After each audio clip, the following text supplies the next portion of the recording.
بسم الله الرحمن الرحيم بسم الله الرحمن الرحيم. Assalamualaikum warahmatullahi wabarakatuh. Syukur alhamdulillah kita dapat berjumpa lagi di channel ini.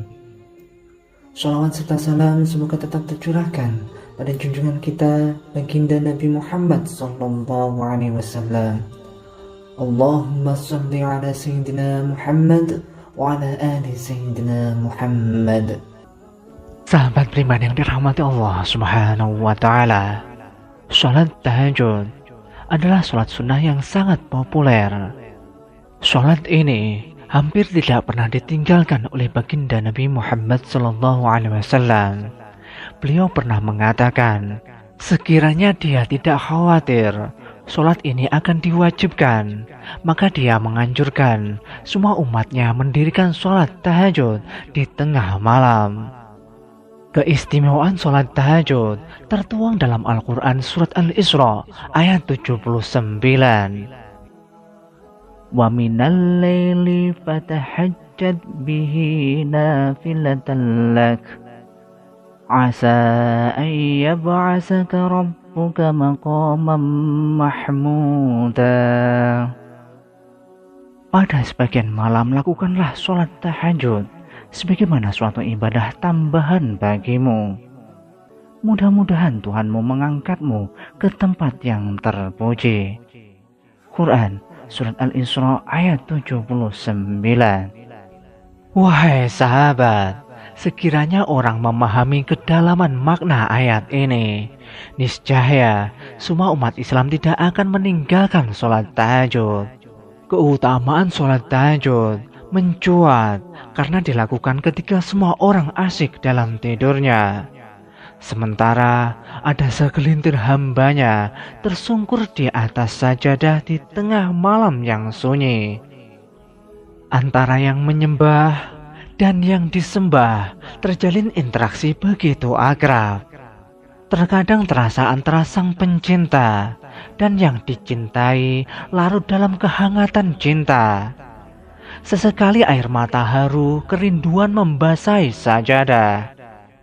Sekonyong-konyong kadang terdengar bisikan, ya ayyatuhan nafsul mutmainnah irji'i ila rabbiki radiyatan mardiyah fadkhuli fi ibadi wadkhuli jannati. Wahai pemilik jiwa yang tenang, kembalilah ke pangkuan Tuhanmu dengan ridho dan diridhoinya. Bergabunglah dengan para kekasihku yang lain, masuk ke dalam surgaku. Quran surat Al-Fajr ayat 27-30. Wahai sahabat, ayat ini paling dirindukan oleh para pecinta Tuhan dan para pengamal sholat tahajud. Bisa dibayangkan dan sekaligus bisa dirasakan hati siapa yang tak akan luluh, jiwa mana yang tak akan hanyut mendengar panggilan mesra dari Sang Pencipta. Para pecinta sholat tahajud tidak akan pernah mau meninggalkan sholat ini. Bahkan mereka mungkin sudah merasakan seperti wajib. Dalam arti meninggalkannya seperti meninggalkan sholat fardu. Dalam sholat tahajud, orang bisa sujud dan rukuk berlama-lama. Tahajud Nabi pernah dilukiskan oleh Sayyidah Aisyah. Jika Nabi SAW sujud, sama panjangnya membaca surat Al-Baqarah, sekitar 3 juz, dan rukuknya sama lamanya membaca surat Ali Imran, 1,5 juz. Sholat tahajud mempertemukan dua sosok yang saling mencintai di keheningan yang sepi.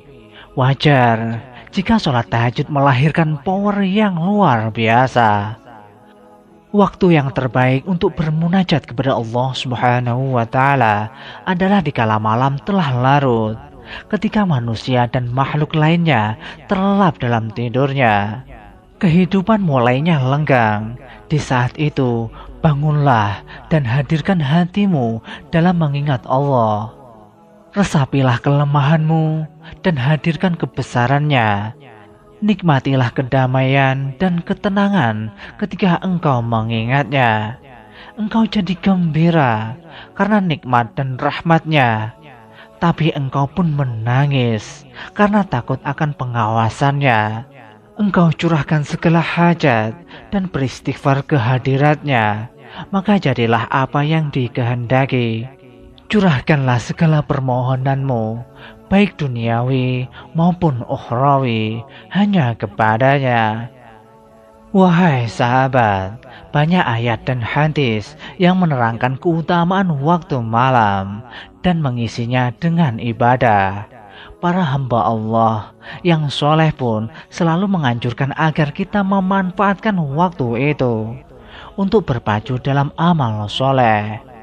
Para hamba Allah yang soleh umumnya tidak lagi merasakan capek akibat bangun dan sholat malam. Bahkan mereka justru merasa puas dibuatnya. Kaum salaf yang soleh selalu berpendapat bahwa kenikmatan yang menyerupai kenikmatan di akhirat, yakni beribadah yang dilakukan di malam hari. Wahai sahabat, dalam kitab Al-Madkhal Ibnu Hajj merinci tentang manfaat dan faedah beribadah di malam hari. Antara lain dapat menggugurkan dosa, sebagaimana angin kencang menggugurkan daun-daun kering dari dahan pohon, dan juga dapat menyinari hati dan wajah selalu terlihat cerah ceria, menghilangkan rasa malas dan menumbuhkan rasa kemauan keras. Sahabat beriman yang dirahmati Allah Subhanahu wa Ta'ala, demikianlah yang dapat kami sampaikan. Semoga dapat bermanfaat untuk kita semua. Wallahu a'lam bishawab. Wassalamualaikum warahmatullahi wabarakatuh.